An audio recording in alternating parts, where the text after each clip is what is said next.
Folks, the following conversation is with the very playfully profound David Gandelman. Who is he? Well, someone first put me onto him back in the spring of 2021 by looking in on Insight Timer there. And he has this knack of taking very heavy, or what could be very heavy, complex topics and imbuing them with a lightness and joy and humor. In fact, someone in the comments of one of his lives this week put, "You're a really fun teacher." And I thought, what a fantastic accolade that must be to receive. I took his level 1 intuition training, and then last year his 9-month meditation teacher training. He's a master of connecting people and of networking. He's a very successful entrepreneur with several wonderful businesses, conscious creations, which we speak a lot about. But I think more importantly, he's a master of enabling people to better connect with themselves. And certainly I've enjoyed some wonderful epiphanies and powerful shifts on account of his guided meditations, and I really thank him for that. His meditations have been streamed over 30 million minutes from the Insight Timer app. And what happens when the one asking the questions has the mirror reflected back on her? Well, trust me, I had the sweat marks to prove it. I really hope you enjoy this conversation as much as I enjoyed having it. Enjoy. David Gandelman, my favorite meditation teacher. Thank you so much. You and several hundred others. So thank wow. you so much. I feel so special now. It's like you're my third date of the day, and this has been pretty good. I was just helping you get out of the squirm. Thank you so much for taking the time to come on and speak to me today. I'm so appreciative. I think perhaps the first, my pleasure. Oh, bless you. I think perhaps the first and perhaps most important question would be is, when am I going to be enlightened then, David? Well, that depends on your race and origin of country and gender. Okay. Yeah, there's an order of things. Right. A hierarchy. That's right. Obviously, men first, and so we've got to talk. No, yeah, that is a question that does go through most meditators' minds. It's like, when am I going to actually have a breakthrough or an awakening or figure this out? Sometimes people spin in their meditations for years. They feel like they're making no progress. And there really is that question. When the heck am I going to get it? It's funny I don't have that question, because I just think, yeah, in another lifetime is the answer.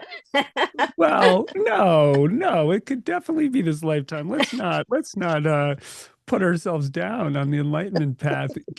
I do have a request before we get too deep. There is some new app or filter. I don't know what it's called, but it takes conversations like this and it turns us into babies.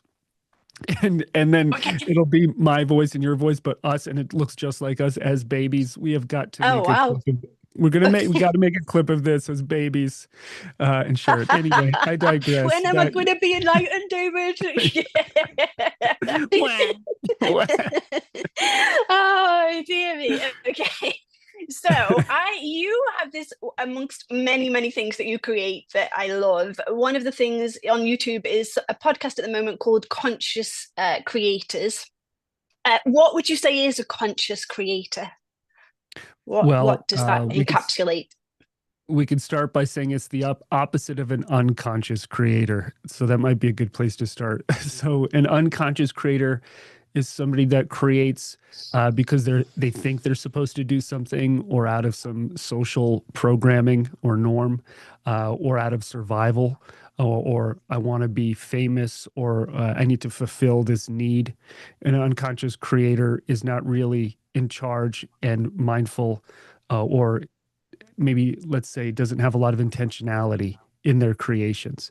So as we expand our awareness as meditators, as just spiritual beings growing, the more awareness we have, the more conscious of a creator we become. So it's not a switch of go from unconscious creator to conscious creator. It's, I would say it's much more of a spectrum, right? It's much more of an opening that never ends. So there's no delineation of you are now conscious from unconscious. That's kind of silly. We're all attempting to become more conscious. That being said, there are definitely some tools and some practices that we can, integrate into our life and our world so that we can become more conscious creators. And whatever we're doing in the world, we do more mindfully. You could be a doctor, you could be a stay-at-home parent, you could be a caretaker of some kind, and a scientist or a meditation teacher or a writer on Substack, and you could be doing it consciously or unconsciously. And so Mm. that's the work. And my job as a teacher is to help people become conscious of what they're unconscious of, maybe do some healing on some of those, pain spots, stuckness, old beliefs that hold them back and hurt them, and help them come into a place of awareness and enlightenment, maybe, and create from that energy and from that space. And so, what would you say is the connection between inner stillness and outer creation? Well, that is definitely one of the most important components of being a conscious creator is having that awareness of the inner stillness, even when there's outer movement. Mm. Um, you can imagine somebody maybe I always think of the Far East, like someone who's practicing the Tao Te Ching, something like that, where they're, or a samurai in Japan, where they're moving out in the world, maybe swinging their sword, symbolic sword these days, but they're doing it with intentionality. There's a stillness inside of them and an awareness. And so, whether you're writing a blog, whether you're doing a video or a podcast or coaching or teaching, there's an awareness in you of that stillness. So it's like the world moves, the world spins, but at the center of the world or of your world, there is a deep stillness, no matter what ever happens. And that's what the meditator really learns to anchor into. Mm. Oh, so that just takes me to you have a wonderful way of bringing lightness to some kind of really heavy things. And so, could we just touch on shame? Just that little Mhm. thing that David Hawkins said is the closest thing to death, I think he said about shame. And so at the weekend, I kind of fell into what I can only describe as a shame swamp, as it were, and it was rather brutal. And then all of those like kind of voices come in saying, all of the who do you think you are when you've got such deeply ingrained patterns that come up like this from time to time to be creating or guiding or teaching or any of those things when sometimes I can find myself off center. Have you ever found yourself in a shame swamp? And if so, how have you kind of continued to walk through it without getting sucked, without losing your Yeah, voice? absolutely. Of course I have. I'm a human being. I bleed like the rest of Really? us. Yeah. Again, let's start on the opposite end of the spectrum of shameless. It's far worse to be shameless than to experience shame. Now, of course, when we experience extreme shame, like you're describing, and then we get stuck or we, get lost in a whirlpool, we feel like we're drowning. Oh, That is unhealthy. But sometimes a little bit of healthy shame does keep society on track. yeah. uh, I think we all have seen characters in the world who are shameless, and that also doesn't look right or feel good to do things without care, in a way, right? So, first of all, we don't want to over invalidate the feeling of shame. So, there's the shame, and then there's the criticism of the shame. It's almost like shame's first cousin comes on in and adds piles on. And so, even when you share that question, I hear that energy of there's feeling shame that you're experiencing shame, and in that Mm. Yeah. there's a self criticism, like Yeah. it's a problem. So first, maybe we could reframe it. Like just imagine that you were, part of your soul's journey in this lifetime is to master shame. and really understand it and heal it and work through it and maybe help other people like you're doing right now also become aware of it and work through it. Now, if you were going to help other people become aware of it, heal it, and work through it, you would have to go through that journey yourself first. That's what makes a good teacher, as we all know. And so, from that framework, like, it's not necessarily a bad thing that you're being put through the ringer. It's part of your journey. And so now we can put down the self criticism and validate that this is a very important part of your journey. So, for example, if I was like, Susie, one day you're going to help millions of people come out of shame, then was your journey of going through shame worth it? What would, I mean, I would guess your answer would be yes. Yes, yes, I guess Yeah. so. Yeah. And so, what is our greatest pain, if we really heal it, can turn into our greatest gift to the world. Mm. And if we don't, we could become the evil, lost version of ourselves. Right. Mm. You could have gone in the other direction from shame to shameless, and that would have been much scarier than a shameless Susie with an Susie. evil laugh. Or maybe I've already got an evil laugh. Oh dear me. Yeah, just show up to Susie's classes, and she's like, "Shut the fuck up and write." Just Meditate. yeah, Yeah. close your eyes. Um, So Yeah. that's the first, before we even get into the shame itself and where it comes from and inspecting it and peeling the layers back, we want to start by reframing and validating. And so you've been on an incredible journey, coming out of a pretty intense religious background. I know this because you took my teacher training and we've talked about it. And so you've been on a heck of a journey coming out of shame. And I think and I would love for you to share, but a lot of people who've come out of some religious group or sect or intense family situation have to come out of that shame and go, what the heck was that? And how do I Mm. navigate the rest of my life? Mm. Is that Yes. your I experience? think yes, it's a very, very, very intense experience, and it was 42 years of my life. And but also there's then the fear of putting shame on those still in, because I love them very, very much. I'm no better for having left, and they're no worse for being in, all of that. And so it's like I want to speak about how we can make the unconscious more conscious, moment by moment. And yet that's my journey. And yet it's sometimes there's a lot of fear around doing that, even kind of a thing, because I don't want to shame Them. yes, exactly. Yeah. Well, I think we can delineate the difference between judgment and discernment. I think it's very valid to go, that's not okay, or that's crazy as hell, or that's abusive. And that doesn't have to be from a judgmental place, it's from a very rational, sober minded place. Not every behavior is equal. So Mm. you don't have to shame them, but that doesn't mean you can't look over there and go, that's fucking crazy. And just be honest about it. One of my old improv teachers, who I love dearly, she would have us just do the whole spectrum when we hit an energy like this. Like, what if you just went into the energy of like, I cannot stand those effing people and their stupidity, and just play the whole thing out, go from one end of the spectrum to the other, and just rage, whatever it is, experience the whole spectrum, which is what shame stops us from doing. It shame Mm. wants us to hold us into one place and A into straight one jacket. feeling, a straight jacket, right?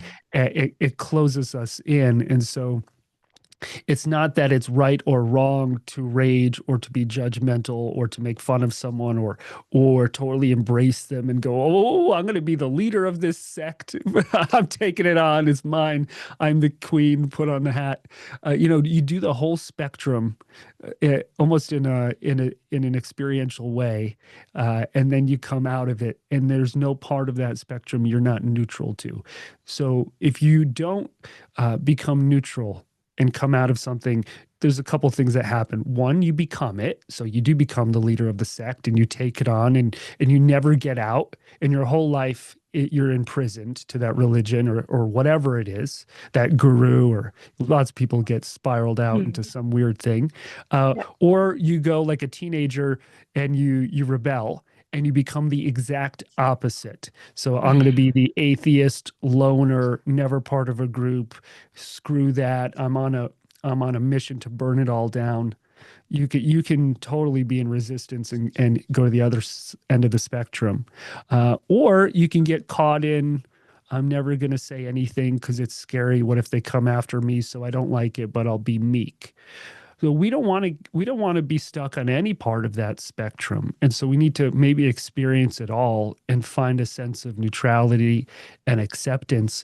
And only then can we really find our right course of action and our truth. So your truth might be calling it out and going, that's an abusive thing. It's not okay. I want to help as many people out of it as possible. Or it might be, hey, I'm done with that. I don't need to fight them or shine a light. I'm going this whole other path and I'm going to help people in a different way. But the truth of your path has to come out of being neutral and accepting Mm. and maybe experiencing that whole spectrum. So I say all that to say we all have a version of what you're going through, but like most people it's less extreme. Some people it's just a Mm. family dynamic they're coming out of, or their cultural dynamic, or something like that, or maybe someone spent time in the military and there was some programming that they're coming out of. So it's not all as extreme as yours, Susie, but we all do have to face whatever programming structure we've been given by society that maybe doesn't fit Mm. us. And then are we going to be in resistance to it or become it, or are we going to grow out of it and then Mm. forge your own path? And that maybe is a good conscious creator. Mm. Uh, I'm so appreciative for all of that, and I think that's the kind of the beauty in a way of what I've experienced is that it's kind of 10x. So there's nothing that you don't question. You kind of question everything, and in a way that's the kind of the wonder of it all. The journey that I get to go on. Sometimes Yeah. it's very messy and definitely not Instagrammable. Again, I would say embrace the part of if we're talking Susie talk. This is welcome to Susie talk. uh, if we're talking Susie talk, I would say embrace this really messy, uninstagrammable Susie and own it and just explore that whole area. But then also embrace the really clear-minded, confident, grounded Susie that can see a clear path and not let other people's shame stop her, and not in a fake way. It's got to be real. And that's why I always say experience the whole spectrum. So who are the creepiest people in the world? I'm asking you a question. uh, You don't have to answer that. yeah, thank God. But Uh, just to me, the creepiest and the most untrustworthy people in the world are people who've always lived on just one part of the spectrum. So maybe they've been very religious their whole life, as you've experienced, or whatever it is, they haven't explored the depth and width of life. And maybe they're always like, I'm pious, I'm a good person, I've always been a good person, I would never do anything. They don't, their shadow is so lost in that closet and down so many levels, locked away in so many safes. They're so far away from it that eventually the toothpaste has to get out of the bottle, and it does in a very weird way. And so people who face their pain, right? People who actually face their demons. I mean, the path of the Buddha is him sitting under the Bodhi tree, and Mara, this demon-like, let's say, symbol of illusion, comes along and throws all of this stuff at the Buddha. And because he's faced himself, none of it takes him for a ride. Right. So he's not corrupt by lust or money or power or fame or ego, whatever it is, because he looked at himself and experienced all those aspects. And he, if you look at the Buddha's life, he went from extreme wealth as a prince to extreme poverty as a monk, and he experienced that whole spectrum of avoiding death and pain to completely facing death and pain. And then he found what was called the middle way, and we all have to do that in our own way. And so, like I said, the creepy people are the ones that never do that, and they pigeonhole themselves into one belief system, and they don't question and one worldview, and that's when things get really weird. And for me, the more seriously a person takes themselves and their view of the world, the more creepy they become to me too. When they overbelieve their own view of the world, that always ends dangerously. Mm. And it's interesting there because I feel like sometimes then there can be us. Yeah, sometimes there feels like there's so many subtle layers of shame within the spiritual kind of awareness, awakening journey, and that some will think, I know I'm more conscious than you are, I know more than you do, I've done more Mm. courses than you do, I've read more books and all of the things, and then feels like it's a kind of a sense of competition, and it makes me feel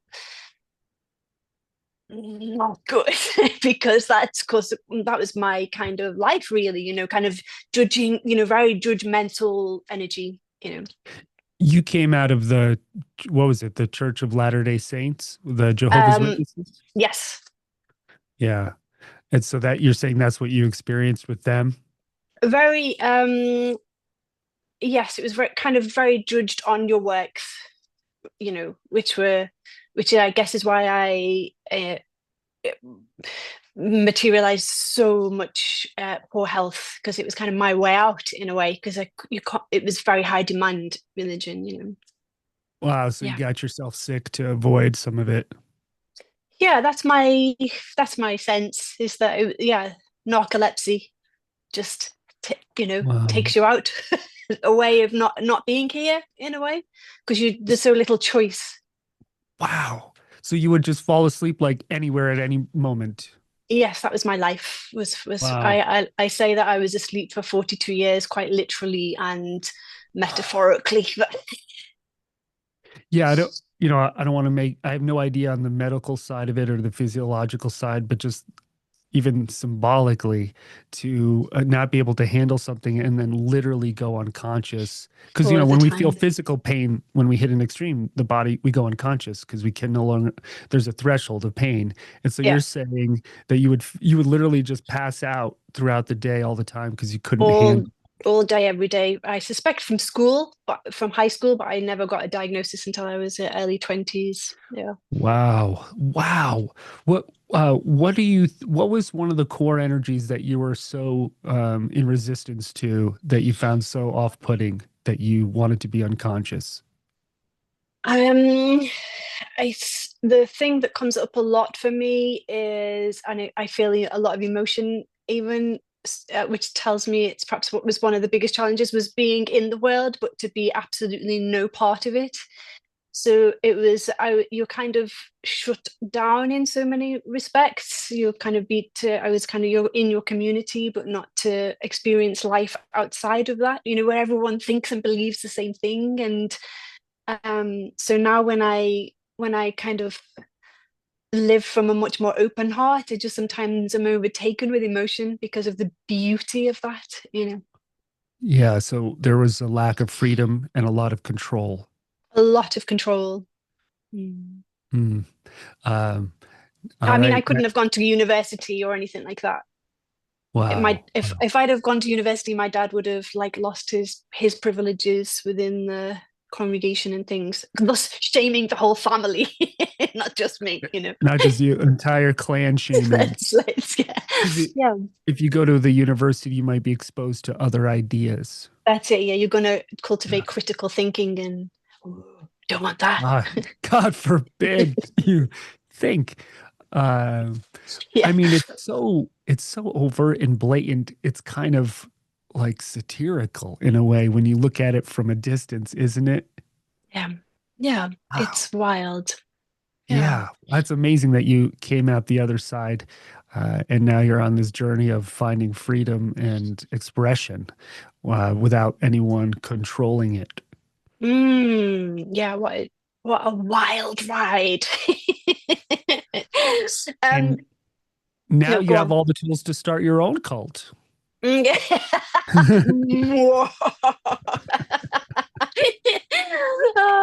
You speak about, thank you for taking us off on that tangent that I didn't know we were going to go on, but I'm going to have a word with you later.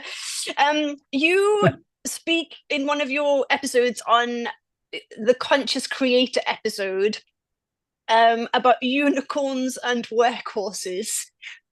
You'll have to, people will have to go and listen to the full episode to find out what you are, if David is a workhorse or a unicorn. And I would love, this is a subject that really, really fascinates me. Where do you think strategy ends and energy begins? Because you summed it up really well with your quote about your friend Sarah Blondin, who's another biggie on Insight Timer. You said that she's this incredible confluence of forces, timing, and energy. So strategy versus energy, where are we at? Yeah, fantastic question for all of us semi-conscious creators. Please don't say strategy. I might have a narcolepsy attack. Yeah. Sorry, Mid go on. podcast narcolepsy attack. Once we get into the weeds of creating. Yeah, Yeah. I don't know if I doubt Sarah would label herself the way I did. I just that's totally me. That's just how I experience her, and I think a lot of people do. And if you haven't listened to her meditations, they're absolutely beautiful. She's just got an incredible energy. But I am someone that works hard. I work hard. Like uh, some people they just drop their first album and it's platinum, and it's like, born with raw talent. Who knows what karma? And for me, it's always been a lot of work. Even my meditation practice, just years and years of hours of sitting and sitting and sitting. I but I do want to preface though with that can change. So, there's a saying overnight success takes about 10 years. And so maybe there is a phase where you put in crazy effort and mastery and discipline, and then it becomes a flow and easy. Just like maybe if you're a pianist, right, or some kind of musician, Mm. and you put in the energy and time until you master it, and now you're in flow. I think a lot of teachers are like, "Hey, just get into flow and just manifest," but the person hasn't put in the work. So that's a stage and a phase that you can reach of mastery, but you do have to put in the energy and effort to get there. So maybe even my own idea of workhorses versus unicorns is only accurate to a certain extent. Maybe you turn into a unicorn one day after years of being a workhorse. Maybe that's more accurate. I think I framed it that way because it's just a self-assessment tool of, are you someone that needs a lot of structure and discipline and strategy as you go step by step?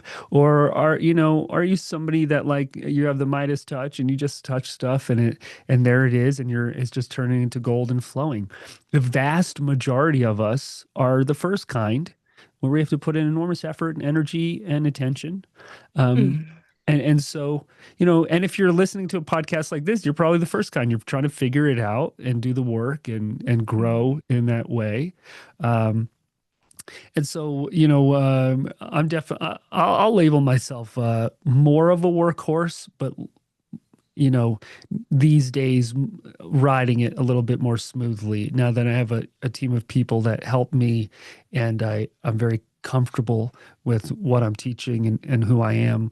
It's a lot more smooth than it used to be. And so that, I think, is just a matter of time, energy, effort, and hopefully just a little tiny drop of mastery, Mm. like just a little cinnamon on the latte. The latte. Yeah, yeah, yeah. It's a tiny bit. Nice. I forgot your question. I think I missed. Okay. The strategy versus energy. No, I think you answered it very Okay. well. Yeah, I think it's what's really interesting to me is how last year I found that very, very depressing, that whole 10-year thing. And yet now it feels like, yeah, that's probably about right. I always remember a wonderful study that I heard was done with how between three groups of people, your average person, entrepreneurial spirit, and addicts. And they were asked how far they look into the future. And the average person said, I think, oh, you tell me, how long do you think they were looking into the future? Your average Joe. Like, are you talking in years? Yeah. Well, In depends. years or Not, depends? Yeah, I could not see the average person, I don't even know, months to a couple of years out, in the addict same day, very much so. And then the entrepreneur was, probably 5 to 10 years. yeah, 10 years, yeah. And so Yeah. I feel like much less resistance to that now. Thank God. Well, think about it. My dad was an engineer, and he spent 40 years designing skyscrapers in New York City, like some of the world's tallest buildings. And could you imagine if people came along and like, hey, we need that done in 4 hours? Yeah. That's Yeah. irrational and absurd. But for some reason, when we look at our own life and success, we want it like it's like a movie, like you're gonna get the winning lottery ticket, or Mm. overnight you're gonna meet your soulmate without doing any inner work on your attachment style pain. Mm. And so some people are dreamy because it's a way to circumvent feeling and facing the pain of where you are right now. Yeah. And like you could be in a place of I'm broke, I'm stuck, I'm alone. You know, the way to get out of that is to face it and then build the skyscraper brick by brick over Mm. time. And if you want overnight success and I just want out of the pain and I don't want to do the work, I mean, that's going to be a rough road. And I have seen people spin out in that and create illusion beyond illusion, illusions wrapped in illusions and around why they're not moving forward. And then some people go into blaming the world. So I'll just blame everyone else. I'll My become a past. conspiracy theorist, whatever it is, or I'll blame myself. The attack goes outward or the attack goes inward. And you know, you're not moving forward at all. You're just lost in illusion. You're lost in your head and you're not making real progress. And by no means does everyone make progress in life. A lot of people, from what I could tell, kind of spin, get stuck or get complacent. And I think it's probably one of the reasons back in the day the monks, maybe they still today do this, but they would have to sleep on hard surfaces. I remember I was in India. I went to some really ancient monastery that had become just like a museum site, and you would see where the monks would sleep just on this stone ground, and it was to not get too comfortable because if you got too comfortable, you would stop moving. And in the Western world, that is a lot of people's crux. They're that's how they get stuck. Everything becomes really comfortable and good enough and nice, and I'm going to live in that comfort and not move forward. So if you're listening to this, you're like, oh, this hurts. Then yeah, there's something to face there. You just remind me of a quote that I came across yesterday that said, I wonder whether I can find it. It's about that most people will.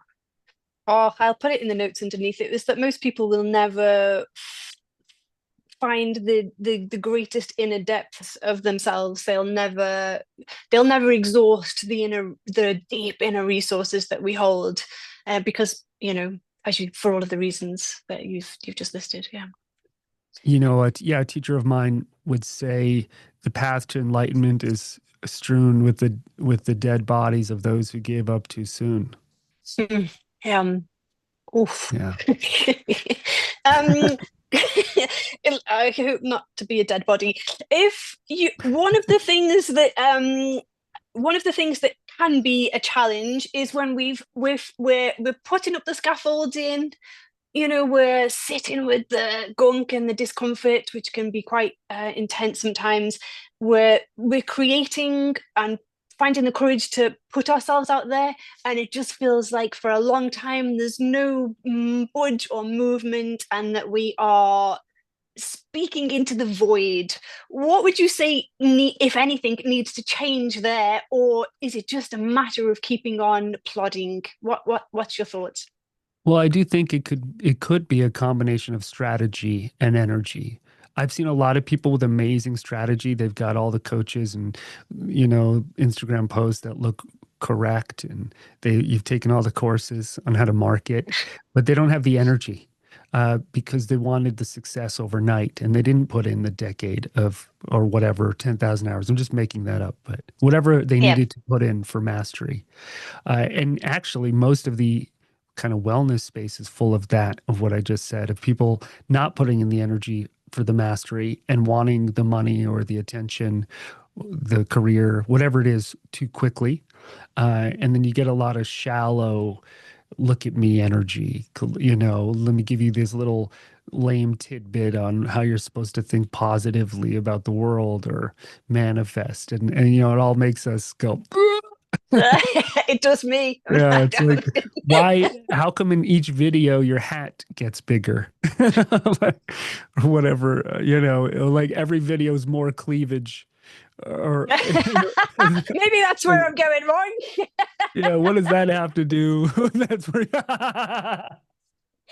Oh, maybe I need to show more tits. Should that have been in my teacher training, Susie? This is how you slowly reveal yourself to get more views. There's there's a layer of clothing that gets lost with each video. Oh, Strip meditation. Um, yeah, and I say that because I see it all of the time because it's a much easier path than doing the deliberate conscious work. And part of that is facing the pain of not having what you want right now. A lot of that expression is I want what I want right now. And even the teachings become I'm going to help you get what you want. So if you see the teaching of I'm going to help you get what you want right now, find an exit and run. Okay, that's just that like I'm gonna help you fulfill your desire right now is that's the addict really of what you were describing. And I was asking this question to the Insight Timer group: is life about getting what you want? And that question needs to be inspected instead of just chasing every desire that you have. Right? That was the path of the Buddha. You backed up and said, "Do I chase desires and avoid pain?"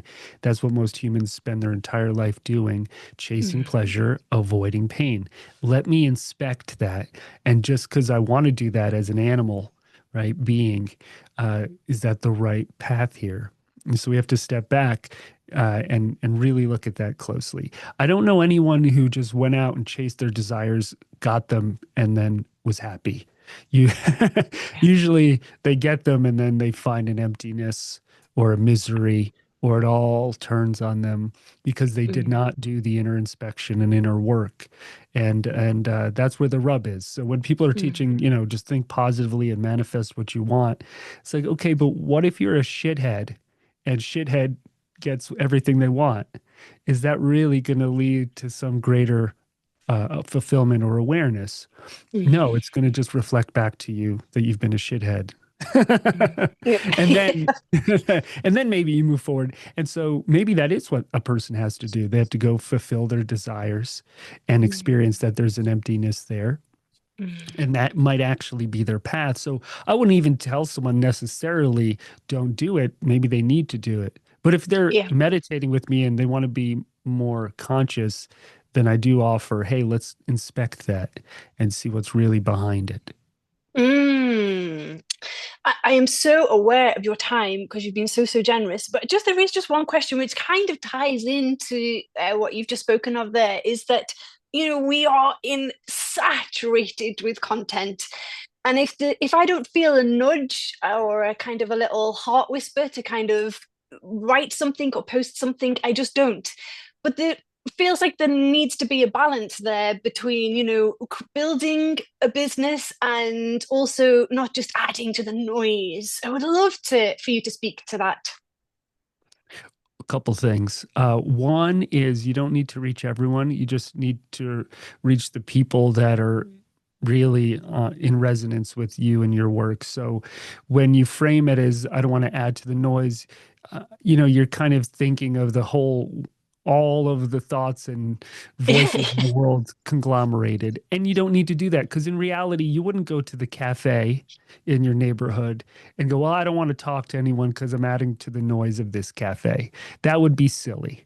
And Right. so think of it in the same way. You've got your kind of digital world full of the people that you vibe with and that would enjoy you.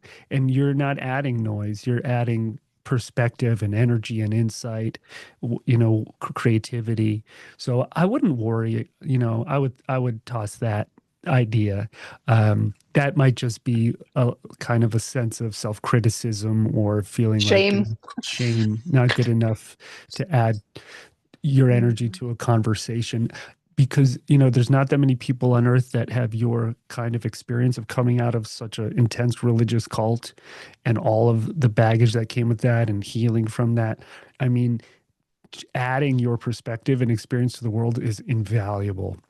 There's Mm. so many people who need it, who need that help, who are also coming out of something similar. So, in terms of service to the world, I think it's a great service that you share your story and your journey and help other people through it too.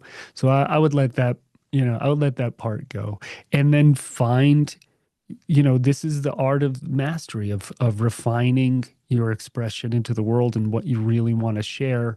And it'll change over time and you'll get feedback and iterate, right? All of that is it's alive and it always change. So who knows what Susie's work is going to look like in 5 or 10 years. But if you don't do anything, I can guarantee what it'll look like. It'll look like what it looks like today. I think you have actually just covered it, but it was just a final question about what would you, if you could magically whisper surreptitiously into the ears of people who have, really have a wild inner knowing that they've got a lot to offer and to give, but it's somewhere holding themselves back or feel that it's being better said somewhere else. What would you say to them? What would you whisper to them in one of your sleep meditations as they drift away? Oh my God, you are hilarious. Ah! I first I try to stay in my lane as a meditation teacher. So I would always start by inspecting that energy of there's even in the inherent in your question in there is like some self-doubt. Like I want to create something and share with the world, but I have some kind of self-doubt or lack of self-worth.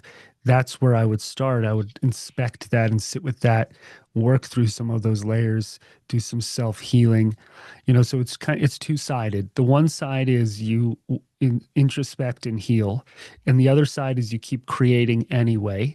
And there's a muscle that it's like public speaking. If you're like, I'm afraid of public speaking and I'm not going to speak until I'm healed, you will never be a public speaker. The only way to heal is by getting on stage and speaking over and over and over, and every time you work that muscle and shed a layer of fear, there is no other way. And so yet you do the inner work and you do the outer expression and they're symbiotic. They feed each other. Every time you express yourself out into the world through whatever medium you choose, the muscle grows, the confidence grows, the energy grows, and you do the inner healing work. I've seen a lot of people, they obsess over the inner healing work and they use it as a reason to not get out there yet because they're not healed enough. It's almost like dating. It's like, I can't date yet. I've got more and more to work on. 5 years goes by, 10, 20, and you realize it's just an excuse. And so you have to find that balance, I think, and do both. And they really do carry each other. The whole healing journey can sometimes be an excuse not to live. I feel Yeah. it's like a way out, if you will. It's like Yeah, I'm so glad that you touched on that, actually. I wasn't in a like a cult, but when I went to school in Hawaii, there were it had a tinge of that sometimes, the way it was run and managed, and just the amount of control. And that was part of the recipe of like it was always, you're not ready, you're not good enough yet, you're stuck on something.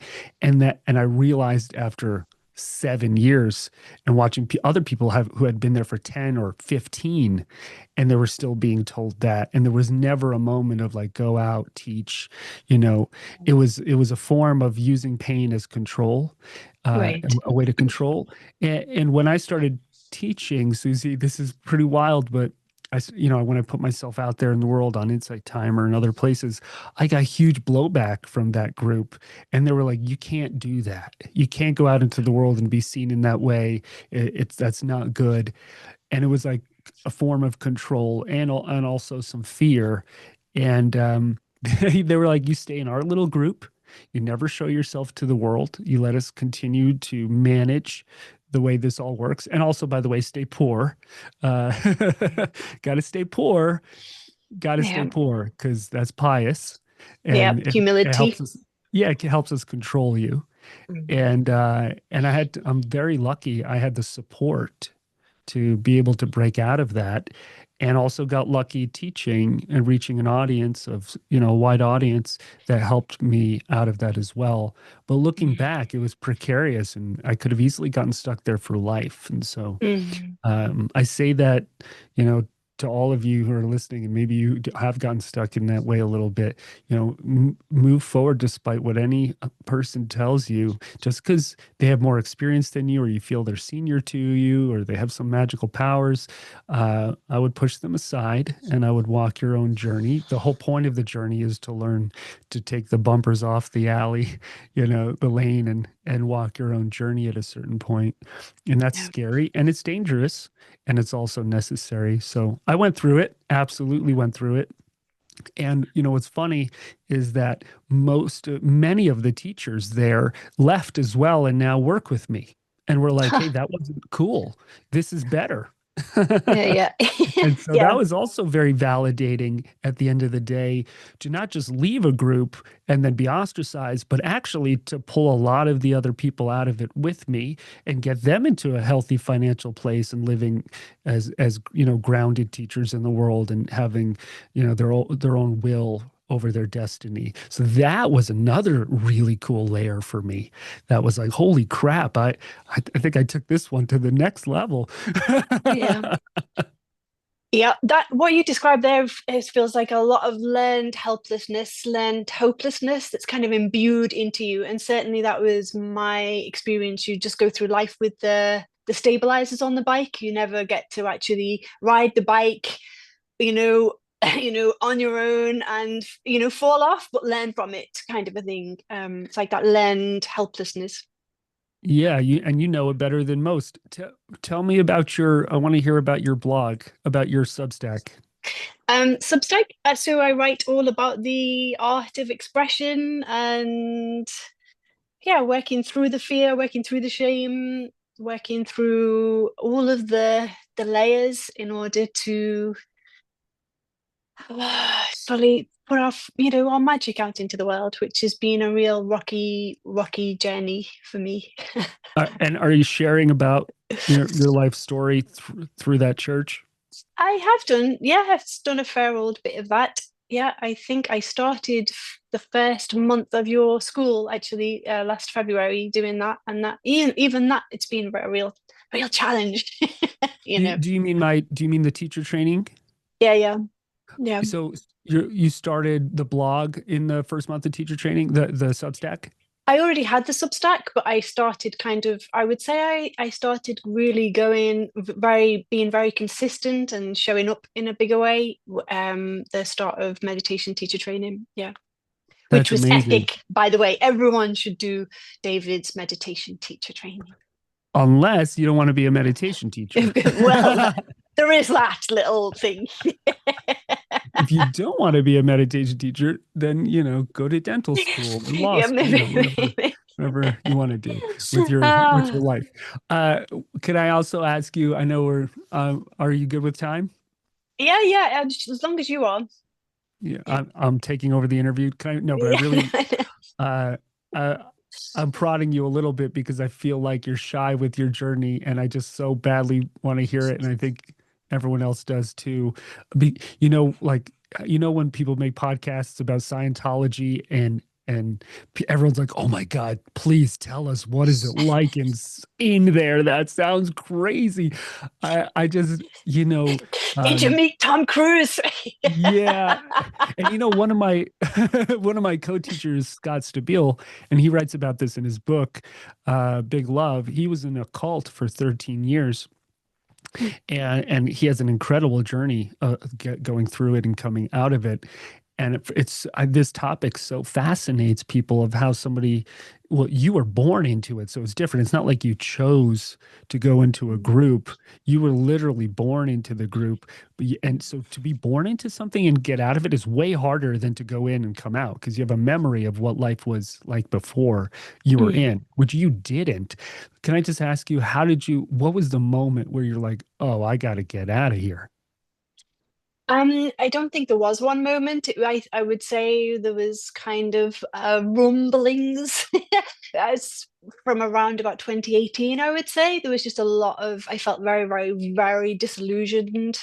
And then 2019, towards the end of 2019, I stopped going to meetings, and then COVID hit. And I think that was my way out for sure, because that was the first time then I was plucked up the courage to really, really question. And I remember the first time I watched an activist's video on YouTube, and I was shaking, like, because I was thinking, am I one of the Bible verses is, don't allow the Satan to crouch at the door. And I was thinking, am I allowing Satan to crouch at the door by watching this? I remember the fear was so palpable. That was the summer of 2020. Yeah. And Wow, then, that's not long ago. yeah, Wow. so November 2020, I wrote a letter, a very kind letter saying that, I wish you well, but I'm going to follow my own path. Um, When you say there were rumblings, like what did you see or experience in the group that you're like, I don't know about this? there was a lot of it was the abuse, quiet abuse in marriages, and where the female wasn't believed, or child abuse, people who had experienced really shocking levels of child abuse and they weren't believed or were discouraged from going to authorities or for speaking out about it. Yeah, I would say that was the biggest catalyst for me. And then, of course, then once you're out, there's no part of the doctrines that you don't question, and you begin to realize, oh my God, what else isn't true then, and what else? And then you realize the whole thing just kind of collapses like a pack of cards. Oh my gosh. Wow, wow, wow. Eh, can I just ask one last follow-up question? When you saw some of these people being abused, I mean, I'm assuming some of them were your friends. Yeah, Did you ever reach out to them and say, "Do you think this is okay?" Or was there yeah, any of they're that still in. communication? They Actually, couldn't not hear all it. of them, not all of them, but Okay. yes, of course, yeah, there was a lot of talk over the years, and a lot of just disquieting, if ever you were questioned the way things were handled, if there's no question of, let's bring in some experts from outside of the religion as to how we can protect ourselves from predators, how we can protect our children. But when that is an absolute no, you have to question, well, why would you not want to protect your children? Why is it yeah, there was so many things like that, but the fear of questioning was, so tremendous. I can't even, it's very difficult to express the levels of fear worked through, especially as a female. So for example, I had 40 every single week for all of my life, there was public speaking classes as part of the meetings. So I have such a wealth of knowledge about public speaking, but as a female, I wasn't actually allowed to, you know Oh uh, my gosh. do the male parts, the teaching parts and things. So just so much fear to work through, and continues. When every time I guide a meditation, kind of lead something, there's a lot of fear to work through here. I can imagine from all of that program and abuse, right? You go to teach, and then all of that energy comes, the water comes rushing in. You can't do this. You're a woman. You're not good enough. Yeah, I yeah, can imagine all of that coming in. If it was, if I was struggling with something like that, working on teaching meditation, I would talk about that topic in and of itself, and the naming of it and the sharing of the experience itself, it would free you of some of the energy as you discuss it. mm. That might be an interesting. Mm. That's why I'm taking you down this line of questioning as a meditation teacher that's growing into it. Gosh, I feel like you doing a course on working through shame would be so powerful, so Mm. powerful, I have and sharing your own stories.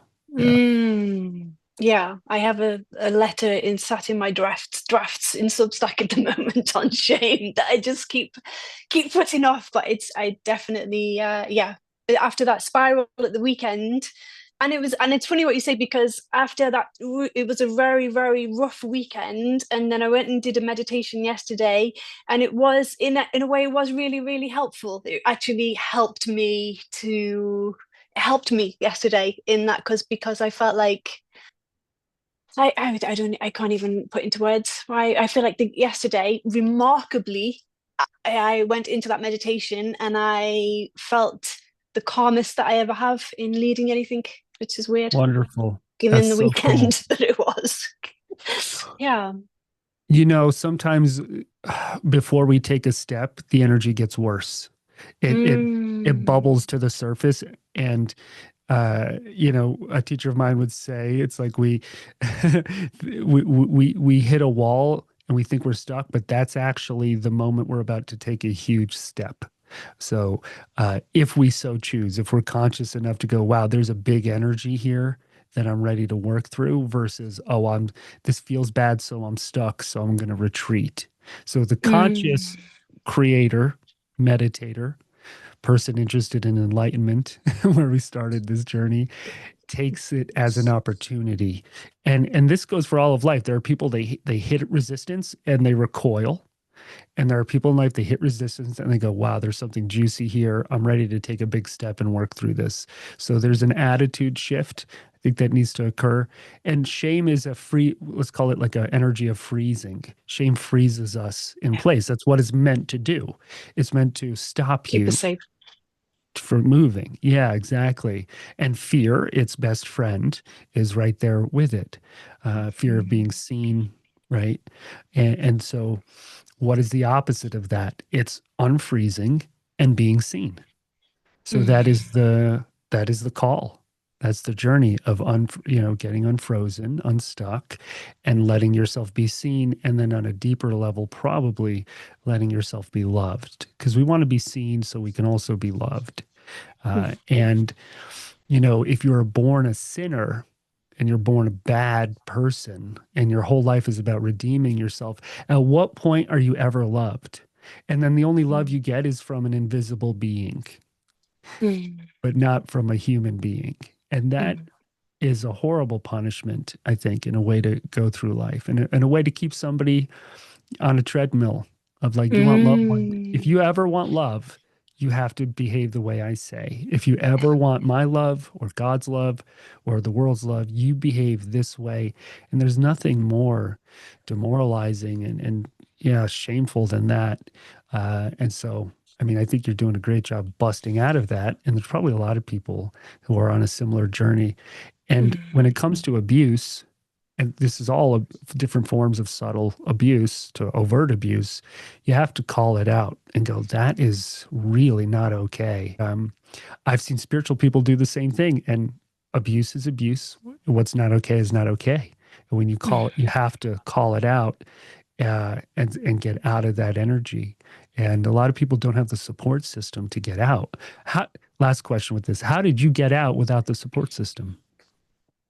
Um, how did I get out? I think once you realize it's not real and the Armageddon isn't coming, I don't think there isn't really a way that you can. People say that, oh, you're so brave and so courageous, but there's not really any how you can't carry on. You can't. There's no way you can pretend.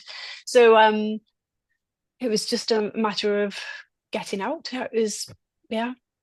Also, I Wait. have a very, very beautiful mum who's still in, Ah, but has been very, very, she right from the get-go, she said, I will never, ever, ever shun you or cut you off. thank you, And Mom. I'm incredibly grateful to her because I know that not all would have done that. I know that some would have been a lot more, you know. Yes, great, great mom. Mm. What Armageddon? Yeah. Yeah, but next episode. Wait, I need to, what day is it? How much time do I have? I hate you. Now we're experiencing the spectrum. Oh, no, no, I Oh. didn't know that. I did. Okay, no, I think I have Mm. heard that. So you're saying there's like an end of days and you have to behave a certain way to be in the good group when that comes. Is Yeah, that the, I remember exactly where I was in the family home when I was about 5 or 6, I would say. And I remember I remember thinking, oh my God, so if I make a mistake or do something, wrong, I either will die at Armageddon, which is any day now, or you will lose all of your friends and family. And I remember thinking, the what I don't think it was cognitive thought, but I remember feeling I couldn't bear the shame. So it wasn't the death, it wasn't the losing family or friends. It was I couldn't bear the shame, and I suspect it was from that moment on that I thought I'm going to make sure I am acceptable, palatable, good, don't mess up. Yeah, that's interesting. I don't think I've ever made the connection with the shame before. wow, that is such an insight. And then when it Mm, comes to creativity, I can't even imagine how much that would stifle your mm. your expression of yourself and your creativity. I can't even imagine. I don't think I think I will be trying to articulate it for the rest of my days. Kind of Mm. the levels of um the levels of pain to kind of reach. I remember there's a wonderful book, I can't remember who wrote it, called The Drama Triangle. It's only a little book, and there's a chapter there on religious conditioning. And she says, once you've given your authentic self away, it's very, very difficult to get that back. And for me, I think, but I don't even know what my authentic self was, because you're born into, fourth generation into this. And so how do you find your way back? And that will be my journey. Your journey, Remembering uh, uh, who, yes. who the heck we are as souls, essentially. So your journey is finding your way back to who you really are. Yeah. Now that Yay. sounds like a Substack article, you know, article I can roll with and um, read. Holy cow, you are one of the most fascinating people, Susie. I mean, your oh, journey is truly incredible. I mean, what you've come out of is just wild. And so, man, you have more creative material than most human beings could ever dream of. oh. You know, Now uh, I'm squirming. well, I Insult me. and so quickly, push me back down so I feel like what I was used to Better. growing up. Oh dear. Yeah. It reminds me a little bit. I spent a couple of years in Los Angeles, which can be kind of very fake. And it's, because there's Hollywood and everyone's going there to be someone. And there's always this like satirical aggrandizement of suffering. Like, oh, you went to South America for 6 months and oh my God, let's write a movie about it. You know, For- you, Oh. you didn't have running water for a day. you know, uh, whereas you have truly been through the ringer and beyond and come out the other side. That's a powerful thing that you get to ride that wave and help other people and use that for, you have so much to mold with your creativity from here on out. So I'm excited for Mm. this podcast and for you to share all of your journey with people. Yeah, that you volunteered me for. You said before you sharing your story. I'm like, oh, I don't think I'd signed up for sharing my story today, David. Who did you? That's so rude of me to ask you questions that were not pre-approved. Yeah. That's not. Oh, dear. This made no one may maybe no one will ever hear this. Susie's gonna cut it out. That's it. Yeah, it's going to be heavily edited. Send me a stern email. I'm going to shun you. Shame me. Oh, dear me. Final question. Yeah. What are you going to take back control? What are you personally being called to create next, or what are you feeling nudged to express into the world? Yeah, it's a great question.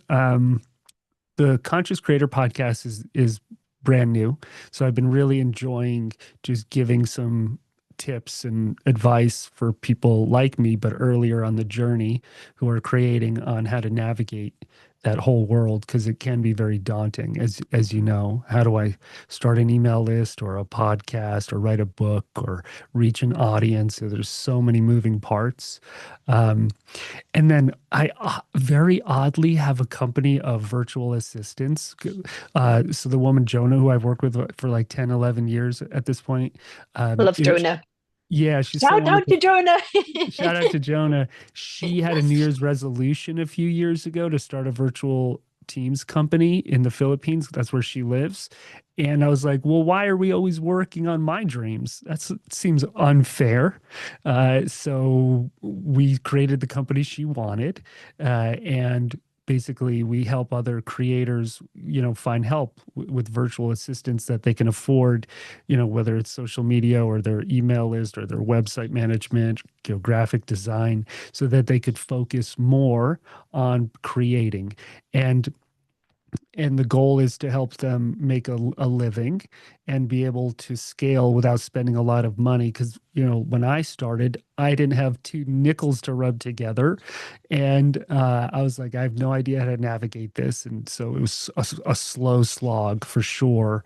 And now that I've learned kind of better, faster, easier ways, I like sharing that. And then if somebody needs that kind of like human resource help, we get to provide it, fulfill Jonah's dream, get my meditation teacher friends off my back, give them some Yeah. help. Oh, yeah. and Yeah. How do I do this, David? and so I get insane fulfillment out of giving people jobs. I mean, there is no better feeling in the world than knowing that somebody is paying their rent, feeding their kids, paying medical bills, because I was able to find them a job. I mean, I there's the most fulfilling freaking thing that you could imagine. We have a charity in Nepal for kids. We have an orphanage there where we support about 35 kids. It's called the Himalayan Children's Future Fund.org. And that is also very fulfilling.